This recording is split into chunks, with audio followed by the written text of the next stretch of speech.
I have the pleasure to present to you Dr. Martin Luther King, Jr.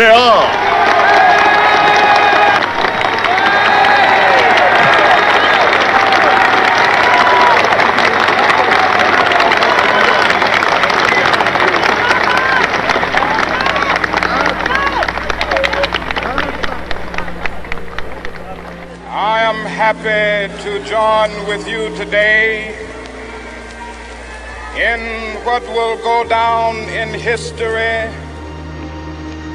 as the greatest demonstration for freedom in the history of our nation.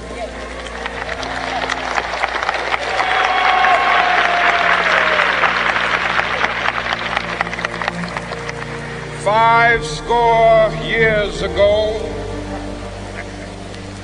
a great American in whose symbolic shadow we stand today signed the Emancipation Proclamation. This momentous decree came as a great beacon light of hope to millions of Negro slaves who had been seared in the flames of withering injustice. It came as a joyous daybreak to end the long night of their captivity. But 100 years later,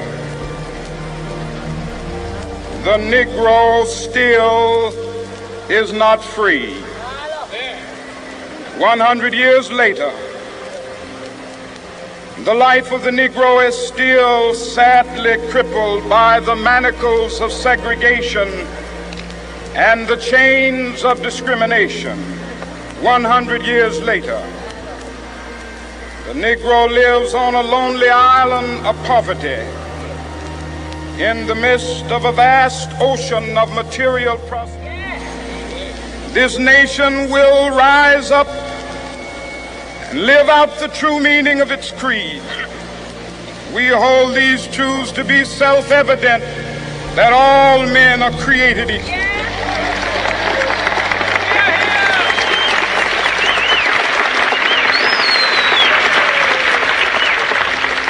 I have a dream that one day on the red hills of Georgia, the sons of former slaves and the sons of former slave owners will be able to sit down together at the table of brotherhood. I have a dream that one day, even the state of Mississippi, a state sweltering with the heat of injustice, sweltering with the heat of oppression, will be transformed into an oasis of freedom and justice. I have a dream that my 4 little children will one day live in a nation where they will not be judged by the color of their skin, but by the content of their character. I have a dream today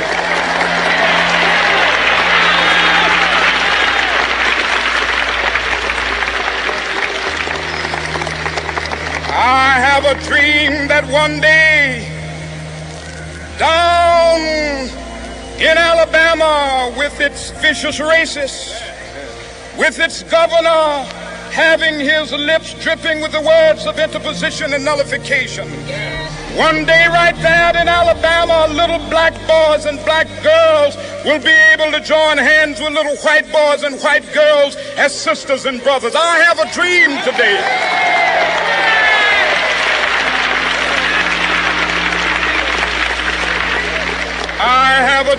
that one day every valley shall be exalted, and every hill and mountain shall be made low. The rough places will be made plain, and the crooked places will be made straight. And the glory of the Lord shall be revealed, and all flesh shall see it together. This is our hope.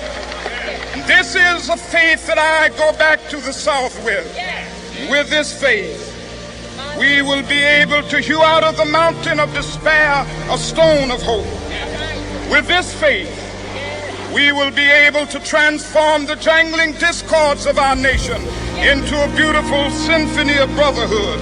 With this faith, we will be able to work together, to pray together, to struggle together, to go to jail together, to stand up for freedom together, knowing that we will be free one day. This will be the day. This will be the day when all of God's children be able to sing with new meaning, my country, tears of thee. Sweet land of liberty, of thee I sing. Land where my fathers died, land of the pilgrim's pride. From every mountainside, let freedom ring. And if America is to be a great nation, this must become true. So let freedom ring. From the prodigious hilltops of New Hampshire, let freedom ring.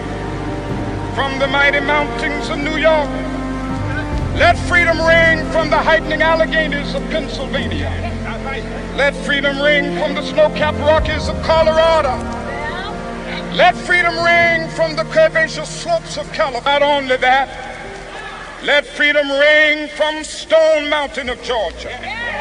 Let freedom ring from Lookout Mountain of Tennessee. Let freedom ring from every hill and molehill of Mississippi, from every mountainside. Let freedom ring. And when this happens,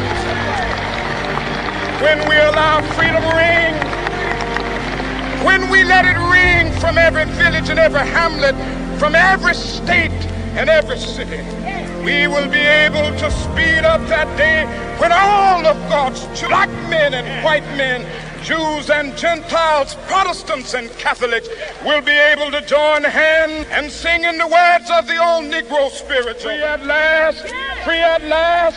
Thank God Almighty.